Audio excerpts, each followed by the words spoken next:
भूमिका। अनादिकाल से ही मानव परम शांति, सुख व अमृत की खोज में लगा हुआ है।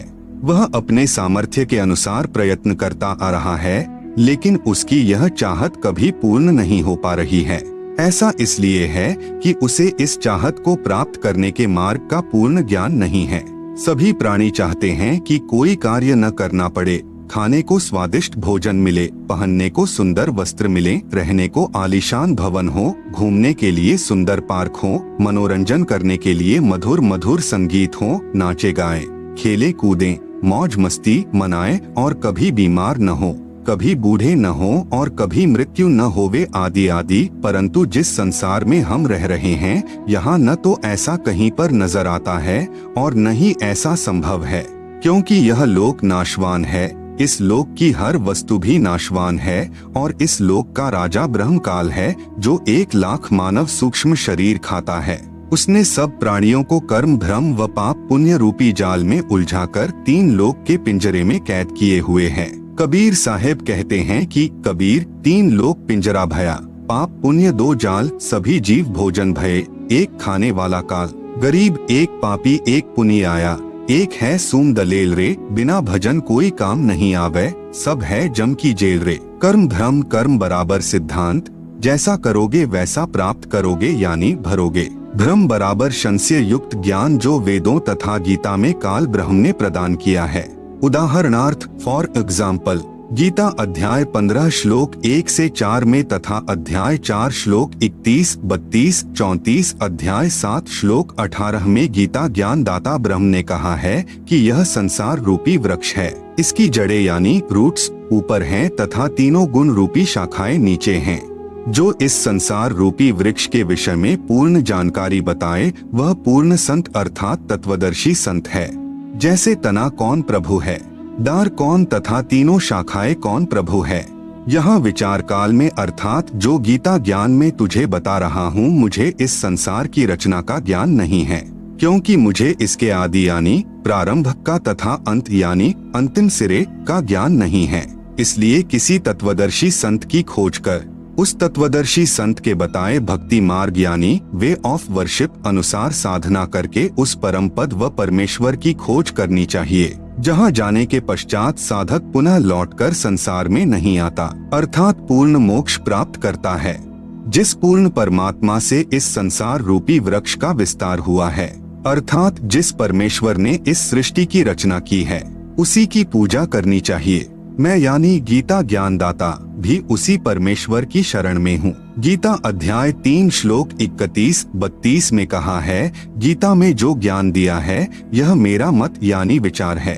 भले ही यह पूर्ण नहीं है, फिर भी अन्य साधनाएं जो शास्त्र विधि रहित है उनसे श्रेष्ठ है। जो मेरे मत अनुसार साधना नहीं करता वह व्यर्थ प्रयत्न कर रहा है। पूर्ण परमात्मा की साधना से मिलने वाले लाभ की तुलना में गीता अध्याय 7 श्लोक 18 में गीता ज्ञान दाता ने अपनी साधना से मिलने वाले लाभ को भी अनुत्तम बताया है। इस प्रकार काल ब्रह्म द्वारा बताया ज्ञान धर्म युक्त है। वह नहीं चाहता कि कोई प्राणी इस पिंजरे रूपी कैद से बाहर निकल जाए। वह यह भी नहीं चाहता कि जीव आत्मा को अपने निज घर सतलोक का पता चले, इसलिए वह अपनी त्रिगुणी माया से हर जीव को भ्रमित किए हुए है।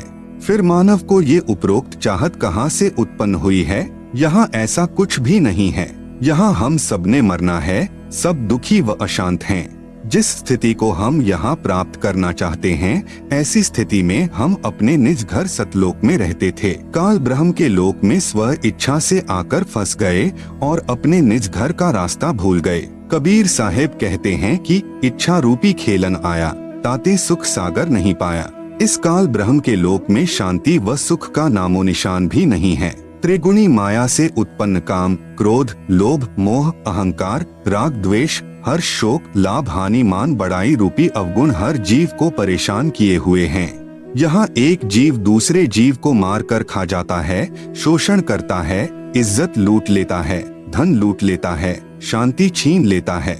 यहाँ पर चारों तरफ आग लगी है। यदि आप शांति से रहना चाहोगे तो दूसरे आपको नहीं रहने देंगे। आपके न चाहते हुए भी चोर चोरी कर ले जाता है, डाकू डाका डाल ले जाता है, दुर्घटना घट जाती है, किसान की फसल खराब हो जाती है, व्यापारी का व्यापार ठप हो जाता है, राजा का राज छीन लिया जाता है, स्वस्थ शरीर में बीमारी लग जाती है, अर्थात यहाँ पर कोई भी वस्तु सुरक्षित नहीं। राजाओं के राज, इज्जतदार की इज्जत, धनवान का धन, ताकतवर की ताकत और यहाँ तक कि हम सभी के शरीर भी अचानक छीन लिए जाते हैं। माता पिता के सामने जवान बेटा बेटी मर जाते हैं, दूध पीते बच्चों को रोते बिलखते छोड़कर मात पिता मर जाते हैं, जवान बहनें विधवा हो जाती हैं और पहाड़ से दुखों को भोगने को मजबूर होते हैं। विचार करें कि क्या यह स्थान रहने के लायक है, लेकिन हम मजबूरी वश यहाँ रह रहे हैं क्योंकि इस काल के पिंजरे से बाहर निकलने का कोई रास्ता नजर नहीं आता और हमें दूसरों को दुखी करने की व दुख सहने की आदत सी बन गई। यदि आप जी को इस लोक में होने वाले दुखों से बचाव करना है तो यहाँ के प्रभु काल से परम शक्ति युक्त परमेश्वर यानी परम अक्षर ब्रह्म की शरण लेनी पड़ेगी, जिस परमेश्वर का खौफ काल प्रभु को भी है, जिसके डर से यह उपरोक्त कष्ट उस जीव को नहीं दे सकता जो पूर्ण परमात्मा अर्थात परम अक्षर ब्रह्म यानी सत्य पुरुष की शरण पूर्ण संत के बताए मार्ग से ग्रहण करता है। वह जब तक संसार में भक्ति करता रहेगा उसको उपरोक्त कष्ट आजीवन नहीं होते। जो व्यक्ति इस पुस्तक ज्ञान गंगा को पढ़ेगा उसको ज्ञान हो जाएगा कि हम अपने निज घर को भूल गए हैं। वह परम शांति व सुख यहाँ न होकर निज घर सतलोक में है, जहाँ पर न जन्म है, न मृत्यु है, न बुढ़ापा, न दुख, न कोई लड़ाई झगड़ा है, न कोई बीमारी है, न पैसे का कोई लेन देन है, न मनोरंजन के साधन खरीदना है। वहाँ पर सब परमात्मा द्वारा निशुल्क व अखंड है। बंदी छोड़ गरीबदास जी महाराज की वाणी में प्रमाण है कि बिन ही मुख सारंग राग सुन, बिन ही तंती तार, बिना सुर अलगोजे बजै, नगर नाच घुमा, घंटा बाजै ताल नग, मंजीरे डफ झांझ, मुरली मधुर सुहावनी, निस्बासर और सांझ, बीन बिहंगम बाजही, तरक तंबूरे तीर, राग खंड नहीं होत है, बंध्या रहत समीर, तरक नहीं तोरा नहीं, ना ही कशीस कबाब, अमृत प्याले मध पीवे, जो भाटी चवै शराब, मतवाले मस्तानपुर, गली गली गुलजार, संख शराबी फिरत हैं, चलो तास बाजार, संख संख पत्नी नाचें, गावे शब्द सुभान, चंद्र बदन सूरज मुखी, ना ही मान गुमान, संख हिंडोले नूर नग, झूले संत हजूर, तख्त धनी के पास कर, ऐसा मुलक जहूर, नदी नाव नाले बगै, छूटे फुहारे सुन्न, भरे होद सरवर सदा, नहीं पाप नहीं पुण्य, ना कोई भिक्षुक दान दे, ना कोई हार व्यवहार, ना कोई जन्मे मरे, ऐसा देश हमार, जहाँ संखो लहर मेहर की उपजय, कहर जहाँ नहीं कोई, दास गरीब अचल अविनाशी, सुख का सागर सोई, सतलोक में केवल एक रस परम शांति व सुख है। जब तक हम सतलोक में नहीं जाएंगे तब तक हम परम शांति, सुख व अमृतत्व को प्राप्त नहीं कर सकते। सतलोक में जाना तभी संभव है जब हम पूर्ण संत से उपदेश लेकर पूर्ण परमात्मा की आजीवन भक्ति करते रहें। इस पुस्तक ज्ञान गंगा के माध्यम से जो हम संदेश देना चाहते हैं उसमें किसी देवी देवता व धर्म की बुराई न करके सर्व पवित्र धर्म ग्रंथों में छुपे गूढ़ रहस्य को उजागर करके यथार्थ भक्ति मार्ग बताना चाहा है, जो कि वर्तमान के सर्व संत महंत व आचार्य गुरु साहिबान शास्त्रों में छिपे गूढ़ रहस्य को समझ नहीं पाए। परम पूज्य कबीर साहेब जी अपनी वाणी में कहते हैं कि वेद कतेब झूठे ना भाई, झूठे हैं सो समझे नाही, जिस कारण भक्त समाज को अपार हानि हो रही है। सब अपने अनुमान से व झूठे गुरुओं द्वारा बताई गई शास्त्र विरुद्ध साधना करते हैं, जिससे न मानसिक शांति मिलती है और न ही शारीरिक सुख, न ही घर व कारोबार में लाभ होता है और न ही परमेश्वर का साक्षात्कार होता है और न ही मोक्ष प्राप्ति होती है।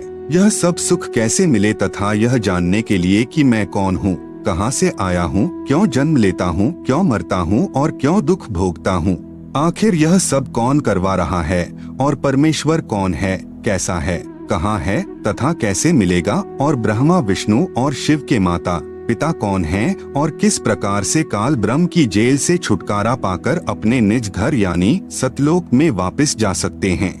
यह सब इस पुस्तक के माध्यम से दर्शाया गया है ताकि इसे पढ़कर आम भक्तात्मा का कल्याण संभव हो सके। यह पुस्तक सतगुरु रामपाल जी महाराज के प्रवचनों का संग्रह है जो कि सदग्रंथों में लिखे तथ्यों पर आधारित है। हमें पूर्ण विश्वास है कि जो पाठक जन रुचि व निष्पक्ष भाव से पढ़कर अनुसरण करेगा उसका कल्याण संभव है। आत्म प्राण उद्धार ही ऐसा धर्म नहीं और कोटि अश्वमेघ यज्ञ सकल समाना भौर। जीव उद्धार परम पुण्य ऐसा कर्म नहीं और मरुस्थल के मृगजों सब मर गए दौड़ दौड़। भावार्थ, यदि एक आत्मा को सतभक्ति मार्ग पर लगाकर उसका आत्म कल्याण करवा दिया जाए तो करोड़ अश्वमेघ यज्ञ का फल मिलता है और उसके बराबर कोई भी धर्म नहीं है। जीवात्मा के उद्धार के लिए किए गए कार्य अर्थात सेवा से श्रेष्ठ कोई भी कार्य नहीं है। अपने पेट भरने के लिए तो पशु पक्षी भी सारा दिन भ्रमते हैं, उसी तरह वह व्यक्ति है जो परमार्थी कार्य नहीं करता।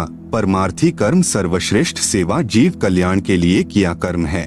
जीव कल्याण का कार्य न करके सर्व मानव मरुस्थल के हिरण की तरह दौड़ दौड़ कर मर जाते हैं, जिसे कुछ दूरी पर जल ही जल दिखाई देता है और वहां दौड़ कर जाने पर थल ही प्राप्त होता है।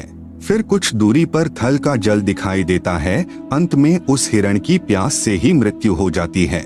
ठीक इसी प्रकार जो प्राणी इस काल लोक में जहां हम रह रहे हैं वे उस हिरण के समान सुख की आशा करते हैं, जैसे निसंतान सोचता है संतान होने पर सुखी हो जाऊंगा। संतान वालों से पूछे तो उनकी अनेकों समस्याएं सुनने को मिलेंगी। निर्धन व्यक्ति सोचता है कि धन हो जाए तो मैं सुखी हो जाऊं। जब धनवानों की कुशल जानने के लिए प्रश्न करोगे तो ढेर सारी परेशानियां सुनने को मिलेंगी। कोई राज्य प्राप्ति से सुख मानता है, यह उसकी महाभूल है। राजा यानी मंत्री, मुख्यमंत्री, प्रधानमंत्री, राष्ट्रपति को स्वप्न में भी सुख नहीं होता। जैसे 4-5 सदस्यों के परिवार का मुखिया अपने परिवार के प्रबंध में कितना परेशान रहता है। राजा तो एक क्षेत्र का मुखिया होता है, उसके प्रबंध में सुख स्वप्न में भी नहीं होता। राजा लोग शराब पीकर कुछ गम भुलाते हैं, माया इकट्ठा करने के लिए जनता से कर यानी टैक्स लेते हैं। फिर अगले जन्मों में जो राजा सत्य भक्ति नहीं करते, पशु योनियों को प्राप्त होकर प्रत्येक व्यक्ति से वसूले कर यानी टैक्स को उनके पशु बनकर लौटाते हैं। जो व्यक्ति मनमुखी होकर तथा झूठे गुरुओं से दीक्षित होकर भक्ति तथा धर्म करते हैं, वे सोचते हैं कि भविष्य में सुख होगा, लेकिन इसके विपरीत दुख ही प्राप्त होता है। कबीर साहब कहते हैं कि मेरा यह ज्ञान ऐसा है कि यदि ज्ञानी पुरुष होगा तो इसे सुनकर हृदय में बसा लेगा और यदि मूर्ख होगा तो उसकी समझ से बाहर है। कबीर ज्ञानी हो तो हृदय लगाई, मूर्ख हो तो गम ना पाई। अधिक जानकारी के लिए कृपया प्रवेश करें इस पुस्तक ज्ञान गंगा में। इस पुस्तक को पढ़कर सुप्रीम कोर्ट के वरिष्ठ अधिवक्ता श्री सुरेश चंद्र ने कहा, इस पुस्तक का नाम तो ज्ञान सागर होना चाहिए। कलयुग में सत्ययुग। संत रामपाल जी के सत्संग वचनों से उद्घृत। सत्ययुग उस समय को कहते हैं जिस युग में अधर्म नहीं होता, शांति होती है, पिता से पहले पुत्र की मृत्यु नहीं होती, स्त्री विधवा नहीं होती, रोग रहित शरीर होता है, सर्व मानव भक्ति करते हैं, परमात्मा से डरने वाले होते हैं क्योंकि वे आध्यात्मिक ज्ञान के सर्व कर्मों से परिचित होते हैं। मन, कर्म, वचन से किसी को पीड़ा नहीं देते तथा दुराचारी नहीं होते। जति, सती, स्त्री पुरुष होते हैं, वृक्षों की अधिकता होती है, सर्व मनुष्य वेदों के आधार से भक्ति करते हैं। वर्तमान में कलयुग है, इसमें अधर्म बढ़ चुका है। कलयुग में मानव की भक्ति के प्रति आस्था कम हो जाती है, या तो भक्ति करते ही नहीं, यदि करते हैं तो शास्त्र विधि त्याग कर मनमानी भक्ति करते हैं, जो श्रीमद् भगवत गीता अध्याय 16 श्लोक 23-24 में वर्जित हैं, जिस कारण से परमात्मा से जो लाभ वांछित होता है वह प्राप्त नहीं होता। इसलिए अधिकतर मनुष्य नास्तिक हो जाते हैं। धनी बनने के लिए रिश्वत, चोरी, डाके डालने को माध्यम बनाते हैं, परंतु यह विधि धन लाभ की न होने के कारण परमात्मा के दोषी हो जाते हैं तथा प्राकृतिक कष्टों को झेलते हैं। परमेश्वर के विधान को मानव भूल जाता है कि किस्मत से अधिक प्राप्त नहीं हो सकता। यदि अन्य अवैध विधि से धन प्राप्त कर लिया तो वह रहेगा नहीं। जैसे एक व्यक्ति अपने पुत्र को सुखी देखने के लिए अवैध विधि से धन प्राप्ति करता था, कुछ दिनों पश्चात उसके पुत्र के दोनों गुर्दे खराब हो गए। जैसे तैसे करके गुर्दे बदलवाए 3 लाख रुपए खर्च हुआ। जो धन अवैध विधि से जोड़ा था वह सर्व खर्च हो गया तथा कुछ रुपए कर्जा भी हो गया। फिर लड़के का विवाह किया। 6 महीने के पश्चात बस दुर्घटना में इकलौता पुत्र मृत्यु को प्राप्त हुआ। अब न तो पुत्र रहा और न ही अवैध विधि से अर्जित किया गया धन। शेष क्या रहा? अवैध विधि से धन संग्रह करने में किए हुए पाप जो अभी शेष हैं, उनको भोगने के लिए जिससे पैसे ऐंठे थे, उनका पशु यानी गधा, बैल, गाय बनकर पूरे करेगा। परंतु परम अक्षर ब्रह्म की शास्त्रानुकूल साधना करने वाले भक्त की किस्मत को परमेश्वर बदल देता है, क्योंकि परमेश्वर के गुणों में लिखा है कि परमात्मा निर्धन को धनवान बना देता है। सत्ययुग में कोई भी प्राणी मांस, तंबाकू, मदिरा सेवन नहीं करता, क्योंकि वे इनसे होने वाले पापों से परिचित होते हैं। मांस खाना पाप है। एक समय एक संत अपने शिष्य के साथ कहीं जा रहा था। वहाँ पर एक मछियारा तालाब से मछलियाँ पकड़ रहा था। मछलियाँ जल से बाहर तड़फ तड़फ कर प्राण त्याग रही थी।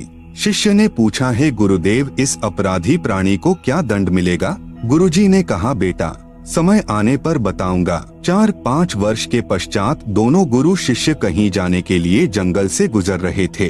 वहाँ पर एक हाथी का बच्चा चिल्ला रहा था। उछल कूद करते समय हाथी का बच्चा 2 निकट निकट उगे वृक्षों के बीच में फंस गया। वह निकल तो गया, परंतु निकलने के प्रयत्न में उसका सर्व शरीर छिल गया था तथा उसके शरीर में जख्म हो गए थे।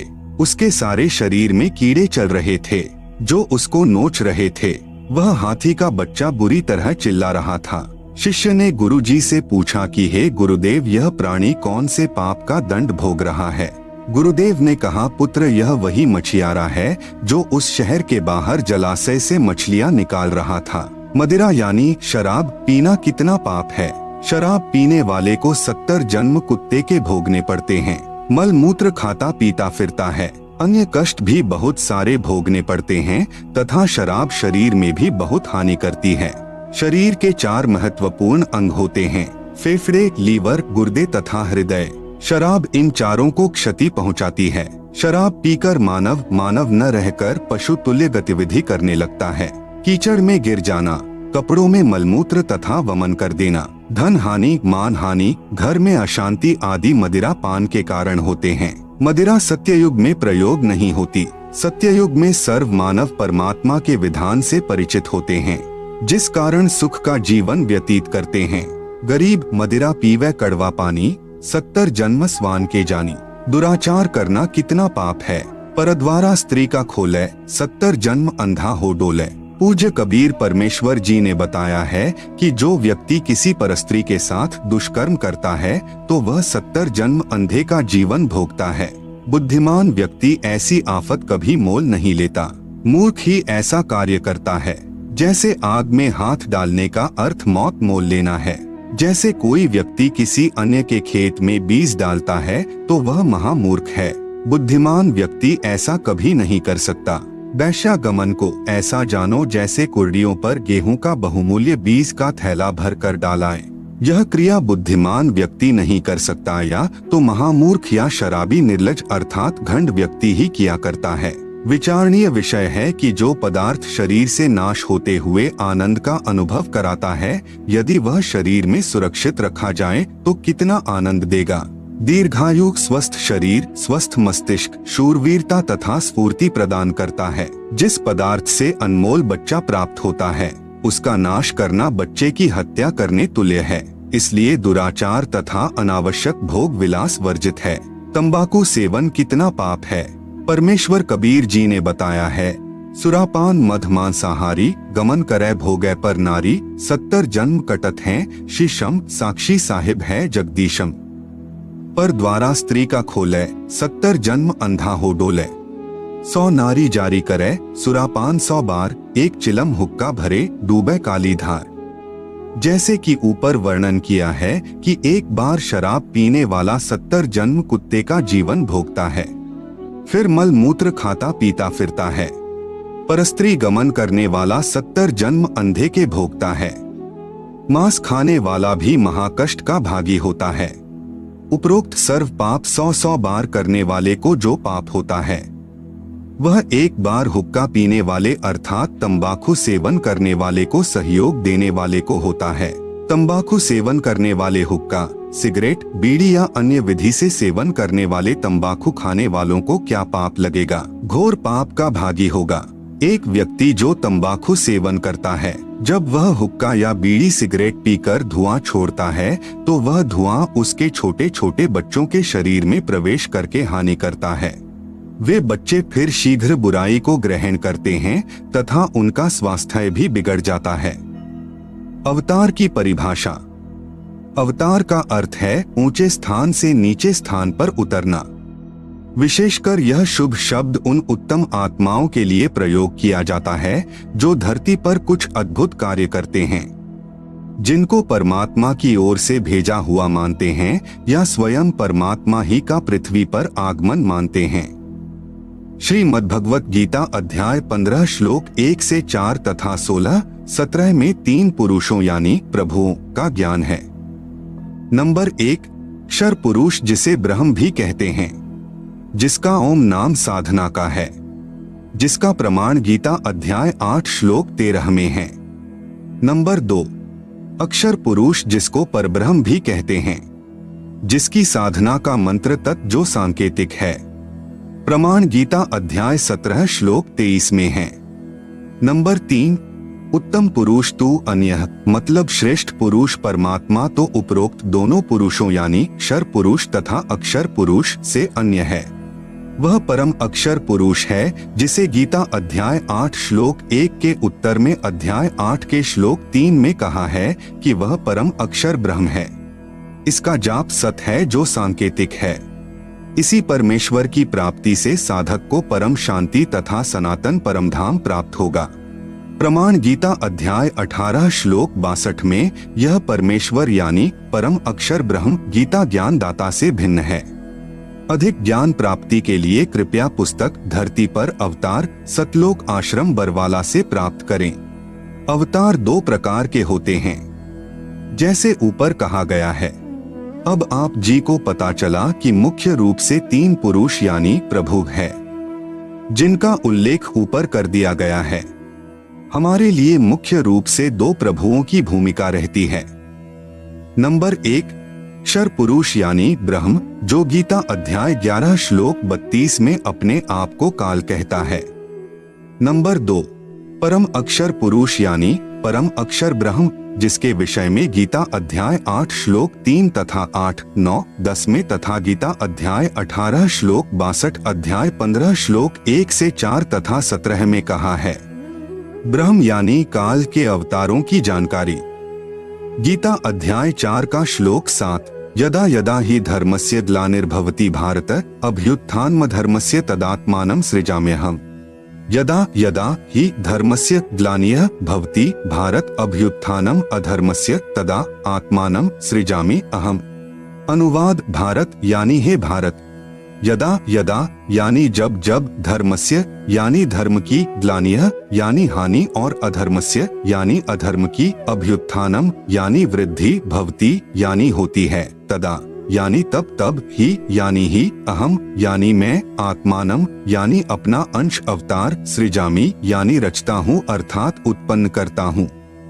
जैसे श्रीमद्भगवत गीता अध्याय 4 श्लोक 7 में गीता ज्ञान दाता ने कहा है कि जब जब धर्म में घृणा उत्पन्न होती है, धर्म की हानि होती है तथा अधर्म की वृद्धि होती है, तो मैं काल यानी ब्रह्म यानी क्षर पुरुष अपने अंश अवतार सृजन करता हूँ अर्थात उत्पन्न करता हूँ।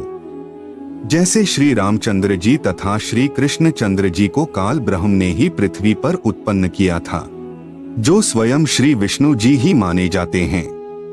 इनके अतिरिक्त 8 अवतार और कहे गए हैं, जो श्री विष्णु जी स्वयं नहीं आते अपितु अपने लोक से अपने कृपा पात्र पवित्र आत्मा को भेजते हैं। वे भी अवतार कहलाते हैं। कहीं कहीं पर 25 अवतारों का भी उल्लेख पुराणों में आता है। काल ब्रह्म यानी क्षर पुरुष के भेजे हुए अवतार पृथ्वी पर बढ़े अधर्म का नाश कत्लेआम अर्थात संहार करके करते हैं। उदाहरण के रूप में श्री रामचंद्र जी तथा श्री कृष्ण चंद्र जी, श्री परशुराम जी तथा श्री निहकलंक जी, जो अभी आना शेष है, जो कलयुग के अंत में आएगा। ये सर्व अवतार घोर संहार करके ही अधर्म का नाश करते हैं, अधर्मियों को मारकर शांति स्थापित करने की चेष्टा करते हैं। परंतु शांति की अपेक्षा अशांति ही बढ़ती है। जैसे श्री रामचंद्र जी ने रावण को मारने के लिए युद्ध किया, युद्ध में करोड़ों पुरुष मारे गए, जिनमें धर्मी तथा अधर्मी दोनों ही मारे गए। फिर उनकी पत्नियां तथा छोटे बड़े बच्चे शेष रहे, उनका जीवन नरक बन गया। विधवाओं को अन्य व्यक्तियों ने अपनी हवस का शिकार बनाया। निर्वाह की समस्या उत्पन्न हुई, आदि आदि अनेकों अशांति के कारण खड़े हो गए। यही विधि श्री कृष्ण जी ने अपनाई थी, यही विधि श्री परशुराम जी ने अपनाई थी। इसी विधि से 10वां अवतार काल ब्रह्म यानी शर पुरुष द्वारा उत्पन्न किया जाएगा। उसका नाम निकलंक होगा। वह कलयुग के अंतिम समय में उत्पन्न होगा, जो राजा हरिश्चंद्र वाली आत्मा होगी। संभल नगर में श्री विष्णु दत्त शर्मा के घर में जन्म लेगा। उस समय सर्व मानव अत्याचारी अन्यायी हो जाएंगे, उन सर्व को मारेगा। उस समय जिन जिन मनुष्य में परमात्मा का डर होगा, कुछ सदाचारी होंगे, उनको छोड़ जाएगा, अन्य सर्व को मार डालेगा। यह विधि है ब्रह्म यानी कालक्षर पुरुष के अवतारों की अधर्म का नाश करने तथा शांति स्थापना करने की। परम अक्षर ब्रह्म अर्थात सत्य पुरुष के अवतारों की जानकारी। नंबर 1, परम अक्षर ब्रह्म स्वयं पृथ्वी पर प्रकट होता है। वह सहशरीर आता है, सहशरीर लौट जाता है। यह लीला वह परमेश्वर 2 प्रकार से करता है। नंबर 1, प्रत्येक युग में शिशु रूप में किसी सरोवर में कमल के फूल पर वन में प्रकट होता है। वहां से निसंतान दंपति उसे उठा ले जाते हैं। फिर लीला करता हुआ बड़ा होता है तथा आध्यात्मिक ज्ञान प्रचार करके अधर्म का नाश करता है। सरोवर के जल में कमल के फूल पर अवतरित होने के कारण परमेश्वर नारायण कहलाता है। नार यानी जल, आयन यानी आने वाला, अर्थात जल पर निवास करने वाला नारायण कहलाता है। नंबर 2, जब चाहे साधु संत जिंदा के रूप में अपने सत्यलोक से पृथ्वी पर आ जाते हैं तथा अच्छी आत्माओं को ज्ञान देते हैं।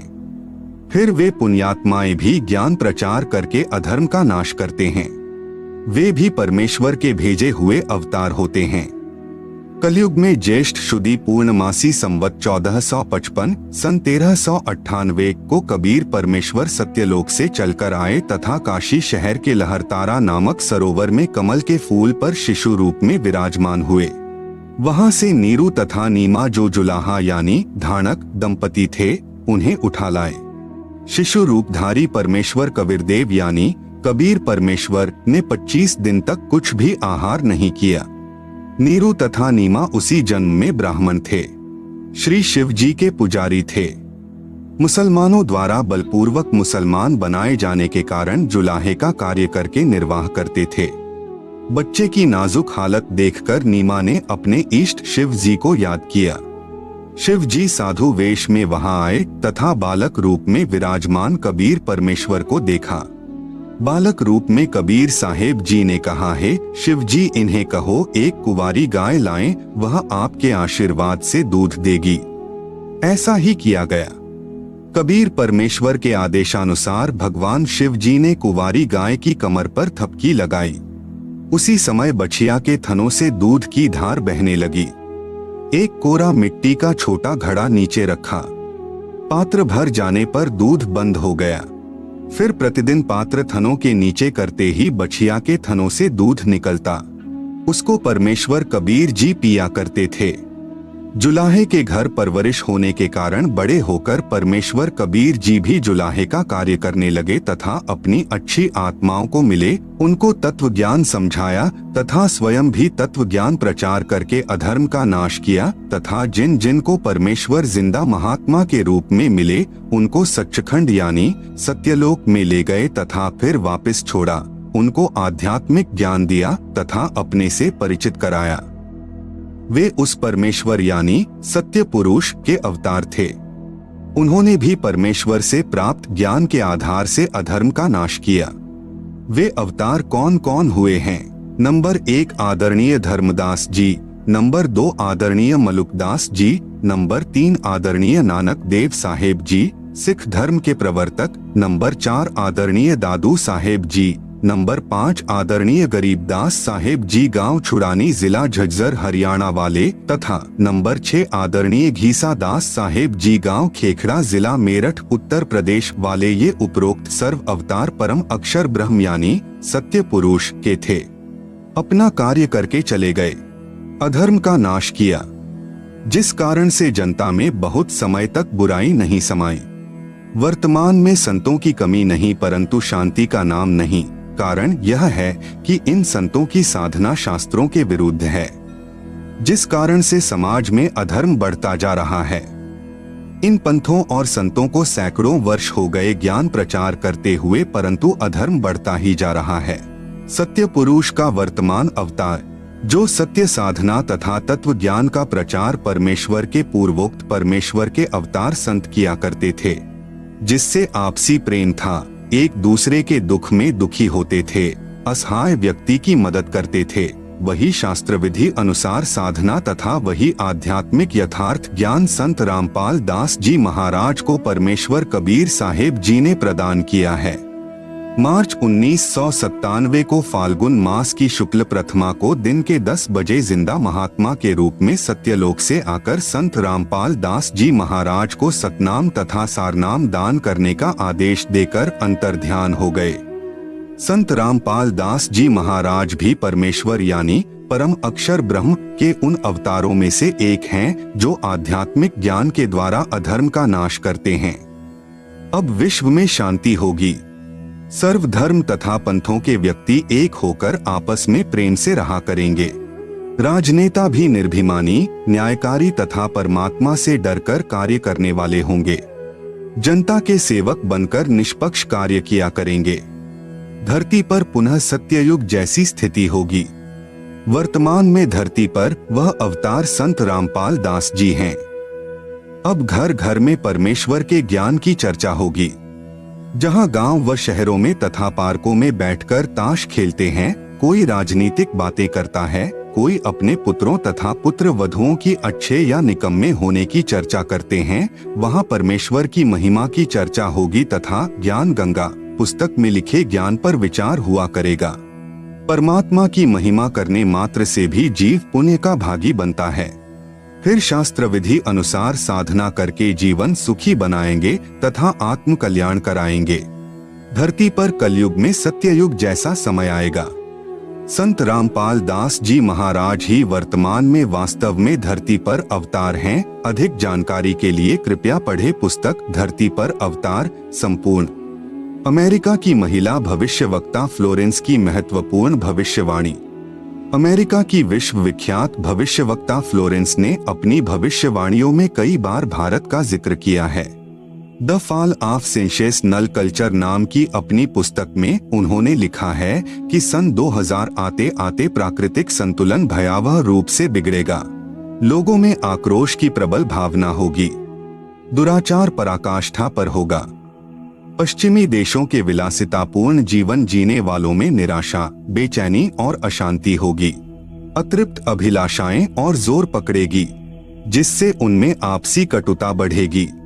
चारों ओर हिंसा और बर्बरता का वातावरण होगा। ऐसा वातावरण होगा कि चारों ओर हाहाकार मच जाएगा। लेकिन भारत से उठने वाली एक नई विचारधारा इस घातक वातावरण को समाप्त कर देगी। वह विचारधारा वैज्ञानिक दृष्टि से सामंजस्य और भाईचारे का महत्व समझाएगी। वह यह भी समझाएगी कि धर्म और विज्ञान में आपस में विरोध नहीं है। आध्यात्मिकता की उच्चता और भौतिकता का खोखलापन सबके सामने उजागर करेगी। मध्यम वर्ग उस विचारधारा से बहुत अधिक प्रभावित होगा। यह वर्ग समाज के सभी वर्गों को अच्छे समाज के निर्माण के लिए उत्प्रेरित करेगा। यह विचारधारा पूरे विश्व में चमत्कारी परिवर्तन लाएगी। मुझे अपनी छठी अतीन्द्रिय शक्ति से यह एहसास हो रहा है कि इस विचारधारा को जन्म देने वाला वह महान संत भारत में जन्म ले चुका है। उस संत के ओजस्वी व्यक्तित्व का प्रभाव सबको चमत्कृत करेगा। उसकी विचारधारा अध्यात्म के कम होते जा रहे प्रभाव को फिर से नई स्फूर्ति देगी। चारों ओर आध्यात्मिक वातावरण होगा। संत की विचारधारा से प्रभावित लोग विश्व के कल्याण के लिए पश्चिम की ओर चलेंगे। धीरे धीरे एशिया, यूरोप और अमेरिका पर पूरी तरह छा जाएंगे। उस संत की विचारधारा से पूरा विश्व प्रभावित होगा और उनके चरण चिन्हों पर चलेगा। पश्चिमी देश के लोग उन्हें ईसा, मुसलमान उन्हें एक सच्चा रहनुमा और एशिया के लोग उन्हें भगवान का अवतार मानेंगे। उस महान संत की विचारधारा से बौद्धिक क्रांति होगी, बुद्धिजीवियों की मान्यताएं बदलेंगी, उनमें ईश्वर के प्रति श्रद्धा और विश्वास की कोंपलें फूटेंगी। फ्लोरेंस के अनुसार वह संत भारत में जन्म ले चुके हैं। वह इस संत से काफी प्रभावित थी। अपनी एक दूसरी पुस्तक golden light of new era में भी उन्होंने लिखा है, जब मैं ध्यान लगाती हूँ तो अक्सर एक संत को देखती हूँ। गौर वर्ण का है, सफेद बाल हैं, उसके मुख पर न दाढ़ी है न मूछ है। उस संत के ललाट पर गजब का तेज होता है। उनके ललाट पर आकाश से एक नक्षत्र के प्रकाश की किरणें निरंतर बरसती रहती हैं। मैं देखती हूँ कि वह संत अपनी कल्याणकारी विचारधारा तथा अपने सच्चरित्र प्रबल अनुयायियों की शक्ति से संपूर्ण विश्व में नए ज्ञान का प्रकाश फैला रहे हैं। वह संत अपनी शक्ति निरंतर बढ़ा रहे हैं। उनमें इतनी शक्ति है कि वह प्राकृतिक परिवर्तन भी कर सकते हैं। वह अपना कार्य वैज्ञानिक ढंग से करेंगे। उनकी कृपा और प्रयत्नों से मानवीय सभ्यता में नई जागृति आएगी। विश्व के समस्त जन समूह में नई चेतना का संचार होगा। लोक शक्ति का एक नया रूप उभर कर सामने आएगा, जो सत्ताधारियों की मनमानियों पर अंकुश लगा देगा। मनोचिकित्सक तथा सम्मोहन कला के विश्व प्रसिद्ध ज्ञाता डॉक्टर मोरे बर्सटीन की फ्लोरेंस से अच्छी दोस्ती थी। एक बार फ्लोरेंस ने उनसे भी कहा था, डॉक्टर, वह समय बड़ी तेजी से नजदीक आ रहा है जब सत्ता लोलुप राजनेताओं की अपेक्षा आप जैसे समाज सेवकों की बातें समाज अधिक ध्यान से सुनेगा। 21वीं सदी के आते आते एक नई विचारधारा पूरे विश्व को प्रभावित करेगी। हर राष्ट्र में सच्चरित्र धार्मिक लोगों का संगठन लोगों के दिमाग में बैठी गलत मान्यताओं को बदल देगा। यह विचारधारा भारत से प्रस्फुटित होंगी, वहीं से पूरे विश्व में फैलेगी। मैं उस पवित्र स्थान पर एक प्रचंड तपस्वी को देख रही हूँ, जिसका तेज बड़ी तेजी से फैल रहा है। मनुष्य में सोए देवत्व को जगाने तथा धरती का स्वर्ग जैसा बनाने के लिए वह संत दिन रात प्रयत्न कर रहे हैं। एक पत्रकार ने 1964 में फ्लोरेंस से पूछा था कि क्या वह दुनिया का भविष्य बता सकती है। फ्लोरेंस ने इसके जवाब में कहा था, 1970 की शुरुआत व्यापक उथल पुथल के साथ होगी। 1979-80 के बाद ऐसे ऐसे भूकंप आएंगे कि न्यूजर्सी का कुछ हिस्सा तथा यूरोप का और एशिया के कई देशों के स्थान भूकंप से विदीर्ण हो जाएंगे, कुछ जलमग्न भी हो जाएंगे। तृतीय विश्व युद्ध का आतंक सबके दिमाग में बैठ जाएगा और वे इस युद्ध की तैयारी करेंगे, लेकिन भारतीय राजनेता अपने प्रभाव और बुद्धि से तीसरे विश्व युद्ध को टालने में सफल हो जाएंगे। तीसरे विश्व युद्ध के शुरू होने तक भारत के शासन की बागडोर आध्यात्मिक प्रवृत्ति के लोगों के हाथ में होगी, इसलिए उनके प्रभाव से विश्व युद्ध टलेगा। वे शासक एक महान संत के ओजस्वी तथा क्रांतिकारी विचारधारा से प्रभावित होंगे। वे उस संत के प्रति उसी तरह समर्पित होंगे जैसे वाशिंगटन स्वतंत्रता एवं मानवता के प्रति समर्पित थे। अमेरिका के शहर न्यूजर्सी की रहने वाली फ्लोरेंस सचमुच एक विलक्षण महिला थी। एक बार नेबेल नाम के व्यक्ति ने टीवी कार्यक्रम के दौरान उनसे बोला, आप भारत में जन्म ले चुके संत के बारे में तो अक्सर बताती रहती हैं, मैं अपने बारे में कुछ जानना चाहता हूँ, बताइए। फ्लोरेंस ने उसके दाहिने हाथ को थाम लिया और बोली, आप बहुत जल्द किसी दूसरे राज्य से प्रसारण करेंगे। नेबेल एक प्रसारण सेवा के कर्मचारी थे। फ्लोरेंस की इस बात पर वह हंसने लगे। कुछ क्षण बाद बोले, आपने मुझसे यह अच्छा मजाक किया। यदि हमारी कंपनी के अधिकारी इस कार्यक्रम को देख रहे होंगे तो मैं दूसरे राज्य में जाऊं या नहीं, फिलहाल अपनी कंपनी से तुरंत निकाल दिया जाऊंगा। कुछ ही मिनटों के बाद टीवी के कंट्रोल रूम का फोन घनघना उठा। फोन नेबेल के लिए था। उनकी कंपनी के जनरल मैनेजर उनसे बात करना चाहते थे। नेबेल ने जब फोन उठाया तो उन्होंने कहा, हमने न्यूयॉर्क से प्रसारण करने का काम शुरू करने का निर्णय लिया है, वहां तुम्हें ही भेजा जाएगा। अभी यह बात गुप्त रखना, इसकी घोषणा कल की जाएगी। मैं टीवी पर फ्लोरेंस के साथ तुम्हारी बातचीत देख रहा था। फ्लोरेंस ने तुम्हारे विषय में जो बताया है वह पूरी तरह सच है। आश्चर्य है कि उन्हें यह बात कैसे मालूम हो गई। नेबेल फ्लोरेंस का चेहरा देखता रह गया। कुछ पत्रकारों ने उनसे एक बार पूछा था कि वह भविष्य को कैसे देख लेती हैं, तथा गायब व्यक्ति या वस्तुओं का पता कैसे लगा लेती हैं? तो फ्लोरेंस ने बताया, मुझे स्वयं नहीं मालूम कि ऐसा कैसे संभव हो जाता है। मैं भविष्य के विषय में एक बहुत महत्वपूर्ण बात बता रही हूँ। 20वीं शताब्दी के अंत में भारतवर्ष से एक प्रकाश निकलेगा। यह प्रकाश पूरी दुनिया को उन दैवी शक्तियों के विषय में जानकारी देगा जो अब तक हम सभी के लिए रहस्यमय बनी हुई हैं। देवी शक्तियों की जानकारी जो संत रामपाल दास जी महाराज द्वारा बताई गई हैं। कृपया पढ़ें इसी पुस्तक के पृष्ठ 22 पर सृष्टि रचना, एक दिव्य महापुरुष द्वारा यह प्रकाश पूरे विश्व में फैलेगा। वह सभी को सतमार्ग पर चलने की प्रेरणा देगा। समस्त दुनिया में एक नई सोच की ज्योति फैलेगी। जब मैं ध्यानावस्था में होती हूँ तो अक्सर यह दिव्य महापुरुष मुझे दिखाई देते हैं। फ्लोरेंस ने बार बार इस संत या दिव्य महापुरुष का जिक्र किया है।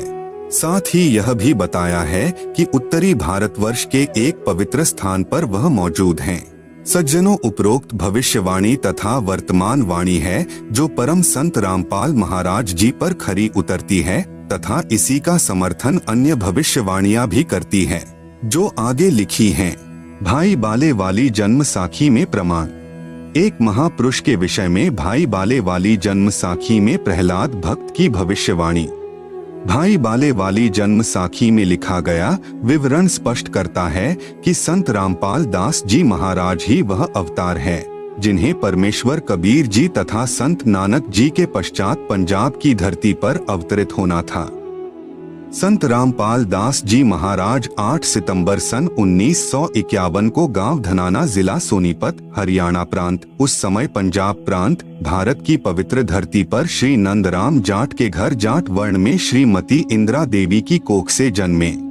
इस विषय में जन्म साखी भाई बाले वाली हिंदी वाली में जिसके प्रकाशक हैं भाई जवाहर सिंह कृपाल सिंह एंड कंपनी पुस्तकावाले, बाजार माई सेवा, अमृतसर, पंजाब तथा पंजाबी वाली के प्रकाशक है भाई जवाहर सिंह कृपाल सिंह पुस्तकावाले, गली 8 बाग रामानंद, अमृतसर, पंजाब। इसमें लिखा अमर लेख इस प्रकार है।